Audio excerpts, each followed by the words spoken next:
beru si ho, vem si toho napravo. Co, jdu po něm doleva. Je za tebou, otoč se, dávej bacha. Zaměřuju, střílím, jo. Pilotování stíhačky je nepochybně úžasný zážitek, pro běžného smrtelníka ale naprosto nedostupný. Nehledě na to, že tenhle starý MiG by nedostal do vzduchu ani Tom Cruise. My máme dnes na test trochu jinou stíhačku, švédskou, kterou si ale může pořídit každý, kdo má platný řidičský průkaz. Je to Saab 9.3 Sport Kombi. Možná si říkáte, ach jo, to bude nuda, další kombi. Saab 9.3 si ale žádné ach jo nezaslouží. V záplavě unifikovaných koncernových produktů se totiž snaží zachovat svou tvář. A to se počítá. 9.3 je možná malinko hranatá, nemá obří masku ani diodový pás, ale to z ní samo o sobě dělá unikát. Přidejte si k tomu světlomety ozdobené luxusní bílou linkou, profil s dlouhým čumákem a useknutou záď a dostanete auto jako žádné jiné. Stejně jako by byla stíhačka bez silných motorů obyčejné práškovací letadlo, tak i Saab 9.3 kombi by byl bez přeplňovaného benzínového šestiválce obyčejné kombi. K přednostem motoru patří krásný zvuk, skvělý zátah a vysoký výkon 206 kW a točivý moment 400 Nm.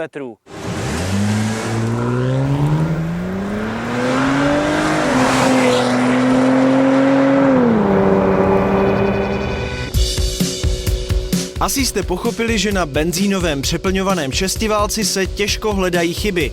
Hlas má jako zlatý slavík, táhne víceméně v celém rozmezí otáček, i když od spodu mohl táhnout i lépe.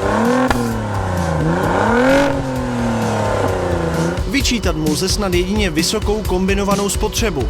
Už oficiálně udávaný údaj 11,4 litru nezní příliš optimisticky a realita není o nic příjemnější. I když se budete hodně snažit, spotřeba neklesne pod 12 litrů. Celkem snadno se přiblížíte na dohled i 14 litrům. No ale zrychlení za tu spotřebu stojí.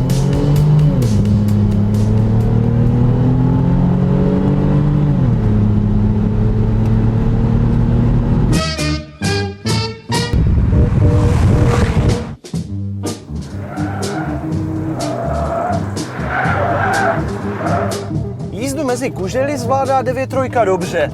Vysoké stabilitě pomáhají 18-palcová kola a pohon všech kol, který funguje na jedničku.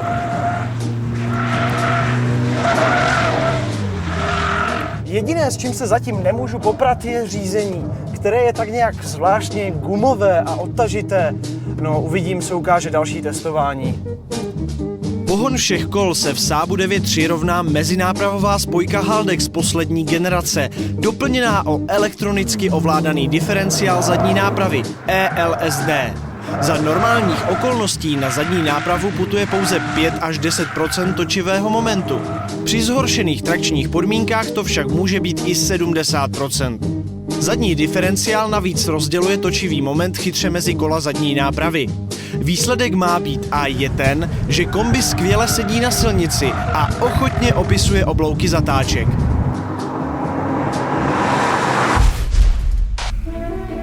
Saab původně neměl mít s auty nic společného. Začal s letadly a teprve po skončení druhé světové války se vrhl na automobilový průmysl.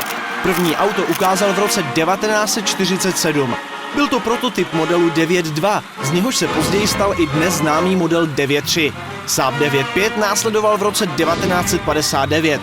Švédský Saab nikdy nebyl příkladem automobilky chrlící jeden model za druhým. Hranice milionu vyrobených vozů dosáhl v roce 1976. Na konci 80. let se však dostal do finančních problémů a začal hledat spojence. Našel jej v slavném koncernu General Motors. Zisky se ale nedostavily. Za rok 2007 Saab vykázal ztrátu 360 milionů euro a s návratem do černých čísel počítá v roce 2009 nebo 2010.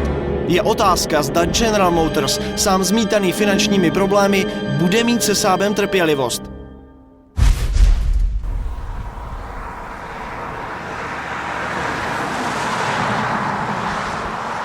Odhlučnění motoru je v Saabu 9.3 dobré, možná dokonce vynikající. Problém je ale v tom, že motor vůbec neslyšíte. Jediné, co totiž slyšíte, je zvuk laděného výfuku. Ten je v rozmezí 1800 až 2100 otáček dokonce natolik intenzivní, že z něj člověka rozbolí hlava. No naštěstí Saab 9.3 disponuje výkonným audiosystémem.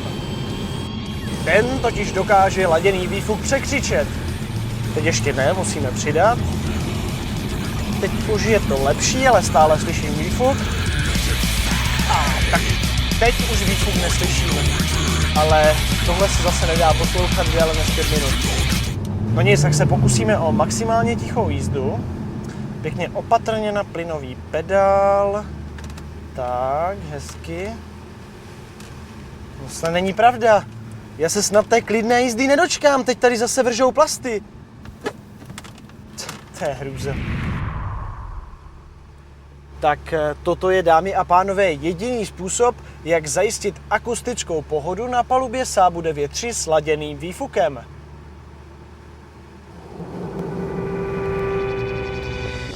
Je škoda, že musíte uvnitř 9.3 tu a tam poslouchat vrzání plastů. Po vzhledové stránce totiž kokpit nemá chybu. Kaplička přístrojů spojená se středovou konzolou v jeden celek vypadá úchvatně. Ergonomie je v pořádku. Sedačky až na krátkou sedací část také. A vnitřní prostor, no ten stačí.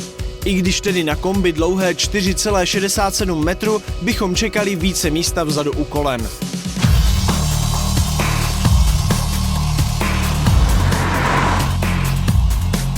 Nic světoborného nepředvedla ani 6stupňová automatická převodovka. Klidnou jízdu zvládá dobře, řadí hladce, při kickdownu ovšem zbytečně dlouho váhá a v sekvenčním režimu postrádá potřebnou rychlost.